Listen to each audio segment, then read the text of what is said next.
All right. Hello and welcome to another episode of the Restored Mind Show. My name is Matt Cotty and welcome to today's episode.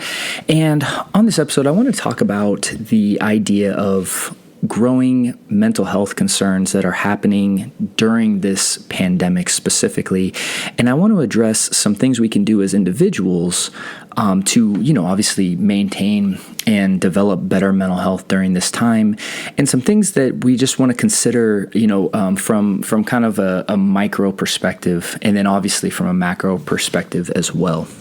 So I was doing some research before this episode just to kind of get in tune with some of the statistics that are being reported. And, I came across some interesting stuff. So obviously, if you've dove into this at all, you're going to see things like during this crisis, and this is not just, again, set just in the United States, but other countries are reporting things like this as well. But during this crisis, I read that over the suicide hotlines, the calls have risen by over 800%, from normal numbers, right? And so you're seeing a pretty significant impact on the mental health of individuals, right? But again, we know that the mental health of one individual impacts their family unit, obviously, right? Very directly, and then which then grows and impacts as well. And we need to acknowledge the ripple effect of this stuff as well, not just from an individual standpoint, but from a macro standpoint. And then domestic abuse has risen as well, or cases and reports of domestic abuse. And this is not counting obviously the unreported stuff. That's probably, I would argue, much higher than what we have reported. Child abuse as well, and just people reporting from national surveys on just their overall mental health from that's being impacted from this COVID-19 crisis. Things like depression, anxiety, substance abuse, all these things we're seeing numbers rise. And I asked myself, okay, it's kind of a chicken or an egg thing, right? It's like, okay, obviously this COVID-19 pandemic is causing stress in people's lives, right? Which is exacerbating other things in their life as well. And, it's easy for us to look at this as at the pandemic and say it's the cause of all of these things. And I just want to at least put that to question for a second. Of course, it is contributing. I have no doubt in my mind about that. And I think that there's a lot of things that are contributing to it, though. It's like there's the stress of constantly seeing news headlines and people fear mongering and panic and what that does, because again, panic is contagious as well.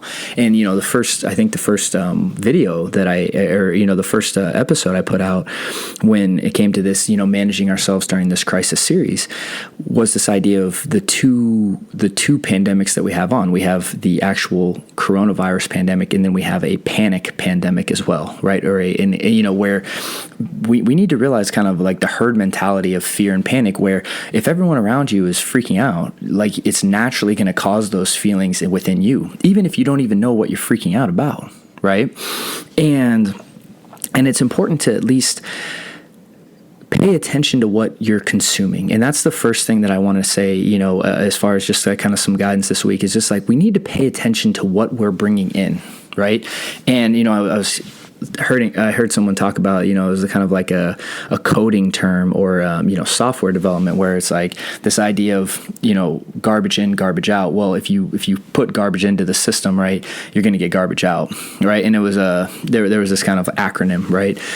And same thing, though, when it comes to us as far as what we consume, if we're consuming just garbage content, if we're just sitting there on social media all day, every day, and consuming so much news that we're watching the same, headlines, but on each different channel again and again and again and again.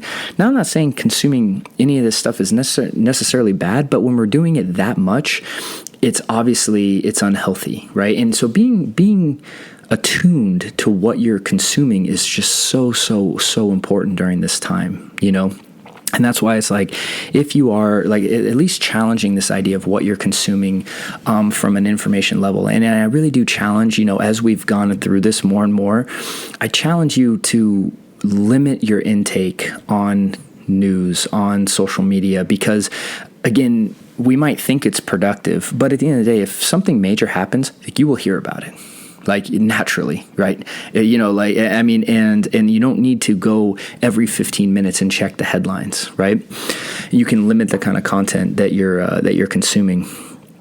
And, when it comes to managing our own mental health, and this is one of the things that I wanted to kind of suggest, is we need to ask ourselves as individuals, because again, how we manage this as a community, as a state, as a country, as a society, as a global population, is going to ultimately come down to how we all manage this as individuals, right?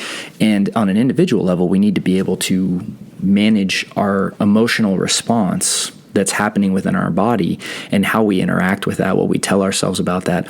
All of that stuff is going to again, manifest in certain ways. And I just want to propose the idea, or at least put the thought out there, and to get you thinking about this with yourself, because some people will say that, all of these things that are on the rise that I talked about are a result of the COVID-19 pandemic. And yes, there's an aspect to that, but there's also the aspect of, look, how much of our normal distractions have been removed from us, and with this social isolation component, with those two things combined, is stuff arising within us that we just haven't been paying attention to, that we've been kind of letting just go on in the background, right? That voice in the mind, have we just been letting it run the show? I mean, that, and again, anger or all the other things that are within us. Is this stuff causing it, or are we just getting to the point where we've removed enough of our distractions that we use every day, whether it's sports or all things that aren't bad, right? But if we operate at such a pace where we're just always distracted, I mean, and we can even argue this. Just take a look at how much you look at your phone, and I'm 1,000% guilty of this. Again, I'm not saying, I'm in no way saying that I don't struggle with this as well. But I mean, we need to realize how much distraction actually comes into our life. I mean, a lot of us sit watching TV on a phone, on an iPad, on our computer, like 4 screens simultaneously in front of us. And then some of this stuff starts getting taken away from us, and stuff is starting to surface from within. And what we do with that and how we handle that, again, we can look at that as healing opportunities, or, letting that take over can be very, very negative, right? And so just this idea of distraction in general, right? And noticing how much you rely on distraction to manage yourself, right? Because again, distraction is not necessarily bad, but if it's your only coping mechanism, well then when it gets removed, again, against your will in many cases, when you're forced to, again, stay at home, socially isolate, self-quarantine, well, then it makes sense that stuff is naturally rising up in people. And that's why these increases of anxiety, depression, even, anger, things like that, it doesn't surprise me that these things are rising, and I don't necessarily believe it's 100% attributed to this outside force of this COVID-19 pandemic, as much as I believe that, look, this pandemic has forced us into situations that we aren't usually in, and a lot of stuff within people is rising to the surface, right? And again, so just being aware of what's arising in you, right? And being aware of how much you use distraction in your life and how much you practice distraction.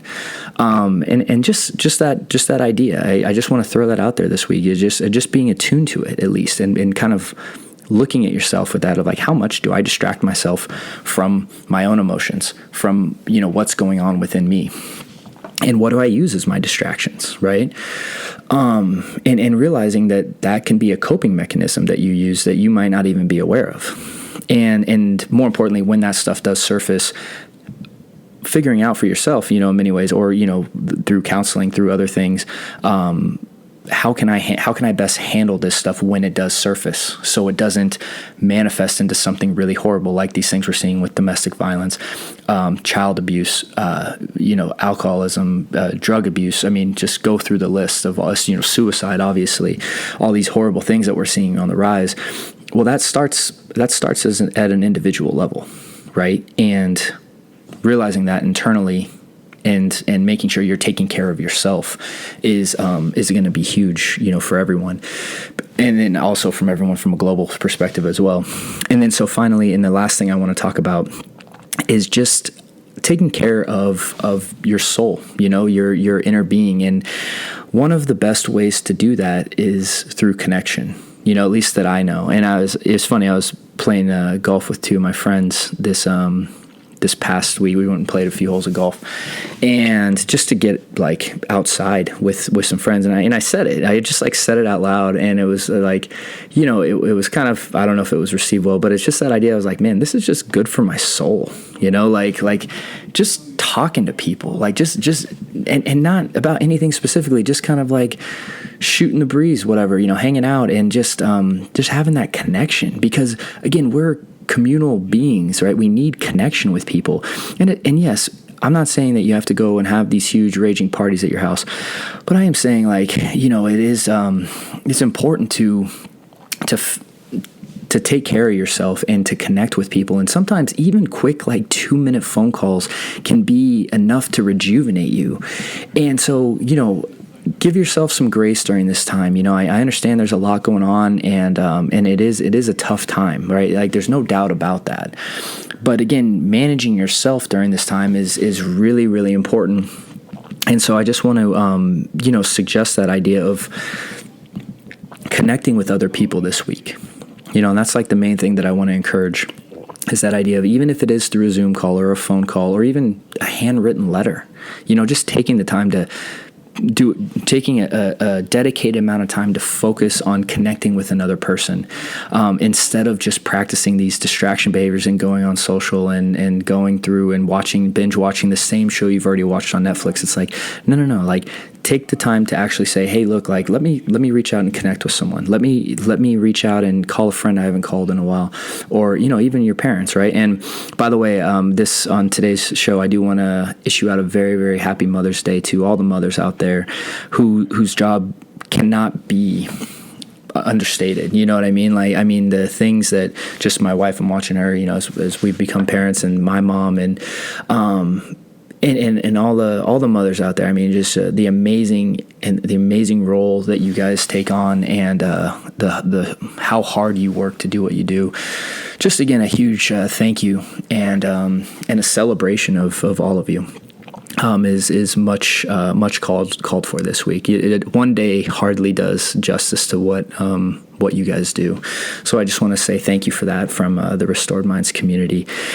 And so finally, just to kind of summarize this episode up, taking care of yourself, right, and paying attention to your distractions, and again, addressing these kind of crises on an individual level, right? Because if we handle it well as individuals, we'll handle it well from a societal level. And trying not to change everyone, focus on yourself, you know what I mean? And again, really focusing on establishing some community and connection to take care of yourself, because we're not meant to live in an isolated way, right? And when we can actually connect with others, that will help with those, those feelings of isolation, which then manifest into other things as well.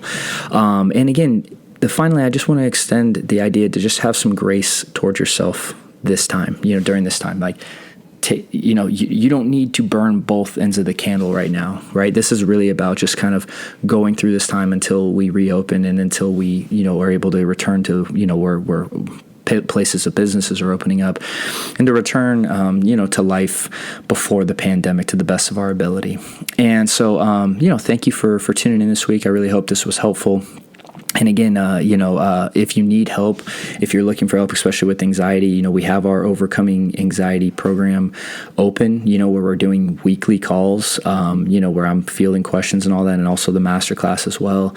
And we also have some free resources and assessments available at restoredminds.com. So you can always check that out. And we have some links down below this episode to link you up with that, to make sure you're all set and prepared, and have the tools you need to really be successful. So thank you all. And, I wish you the absolute best. Happy Mother's Day, and have a wonderful week. All right. See you guys soon.